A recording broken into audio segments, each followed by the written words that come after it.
It can make a singer go silent and keep a boy from growing tall. Stress. On Radiolab. Listen wherever you get podcasts.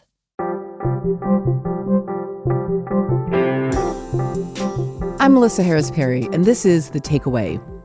During the pandemic, more than 100 local newsrooms closed due to layoffs, furloughs, or complete shutdowns. But according to the most recent report by the Institute for Nonprofit News, there is the potential for growth in the nonprofit news sector. So I wanted to talk with someone at the center of one of the most exciting nonprofit news organizations out there today. My name is Richard Kim, and I'm the editor-in-chief of TheCity.nyc. Full disclosure, Richard Kim was my very first editor ever, way back when I was writing at The Nation. And in his new position at The City, he runs an independent newsroom covering New York City. I asked Richard how he motivates his team to create meaningful journalism. When I think of a role as an editor, I think the person I actually work for is the reader. And the editor is really the only person in the newsroom who is really truly accountable to the reader. We're accountable to making the information clear and accurate. We're accountable to readers for making the story gripping and something you want to get through. And so to hear that I was motivating to you also, Melissa, as a writer is interesting because I often think of my relationship with my reporters as not quite adversarial, but as working for a different person and coming at it from a different perspective and really getting the reporter and writer to think about their audience and why they're doing the reporting they're doing and to make it stick and make it matter. It's a good point. There is undoubtedly with writers and editors a little bit of that creative tension. I think that's right. Not quite adversarial, but, everybody rolls their eyes at their editor here and there or, has those tussles. But part of the value of that, as you're pointing out, is that presumably then leads to something that is greater than what either the editor or the writer-reporter could have done on their own. But it takes time. And I guess I'm interested in how you see that precious commodity of time in the context of reporting and whether or not we have enough time to do that kind of work anymore. Yeah, well, one of the reasons why I moved to the city was specifically to do news in a local context. And I think that just automatically connects you to your audience and to doing work that matters and shows up where your readers are. So one example, people across New York were getting hit with these astronomical Con Ed bills, but we were hearing from readers whose bill had gone from like $100 a month to $300, $400, sometimes $500. And as you know, that spike for someone who is living paycheck to paycheck, as many people are, could be really catastrophic. And so when we dug into it, we found that the root of this were the supply charges that Con Ed was charging. This is not the delivery charge, but this is the price they were paying for fossil fuels. 70% of electricity in New York is generated by fossil fuels. It's not set by the federal government or by the state. And as we know, the US is increasingly exporting natural gas to other countries. There's a global commodity market around that. Less than 30% of our energy here comes from renewables.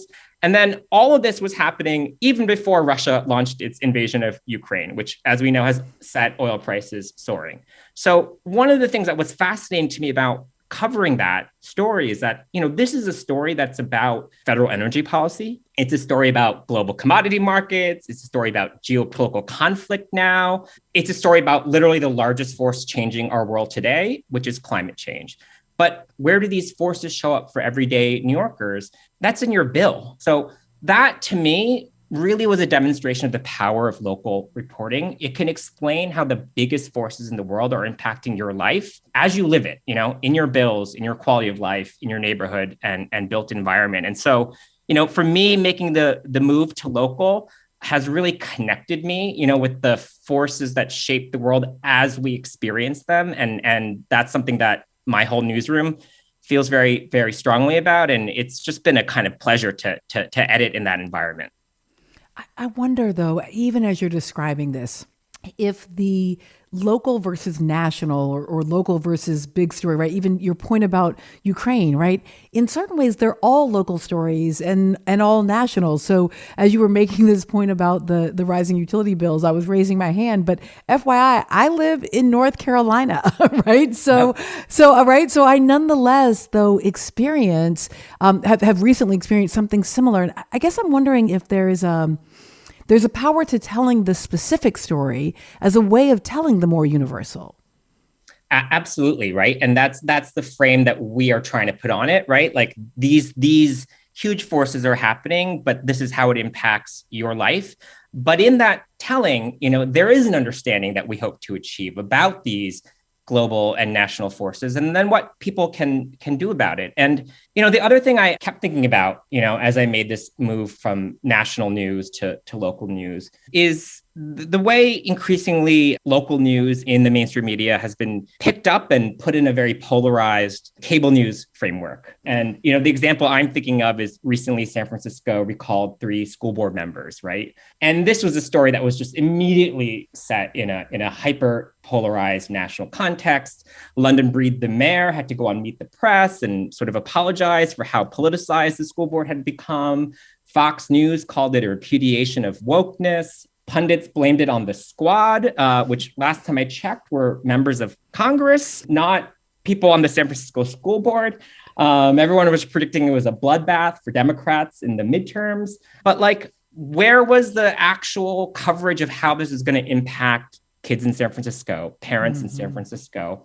Why was this story something that dominated the morning talk shows, the weekend shows for that whole period of time? And so that is one thing that I'm thinking through, what does it mean to cover local for local in ways that matter versus picking up a local story and blowing it up into something that's national? And, we see this around coverage of critical race theory, that the way 6th graders in one city are taught about the history of slavery becomes something that Fox News wants to cover day in, day out. But we also see this in the sort of progressive media ecosystem where video after video of someone freaking out at a Walmart over a mask mandate, or the latest Karen caught melting down at a store, becomes a real strain of coverage. And partly I made my move because I wanted to sort of think about doing local news in ways that matter and not putting it immediately in this hyper polarized, partisan national framework. We've talked about this as local national, but there's another big piece, and that hyper-partisan national framework also has a bottom line piece to it, right? Part of how that happens, right, is there's an incentive structure that leads to our news sounding and looking like that and reading like that. So I guess here's the other piece. How do you do news in the current environment as a nonprofit?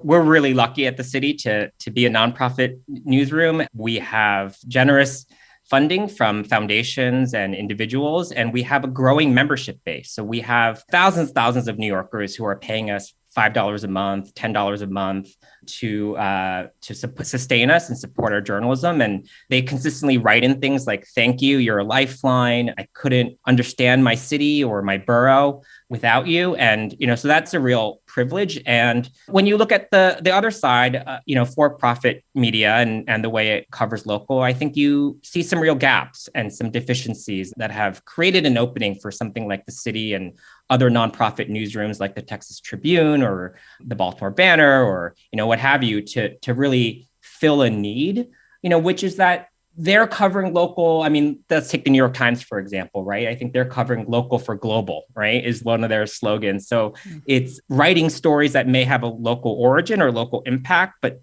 casting them and framing them for a very elite global audience. And that's not what the city is doing.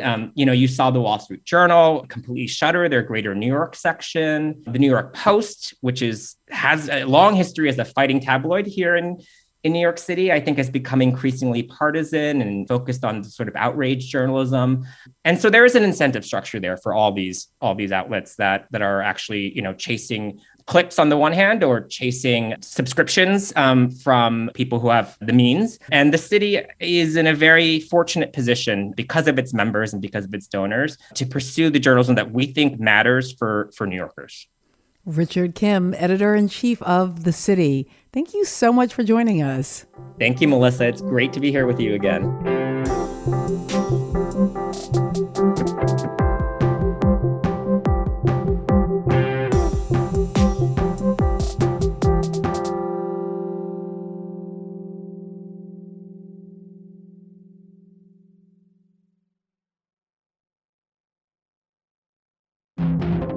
This week on the New Yorker Radio Hour, an honest conversation about returning to the office.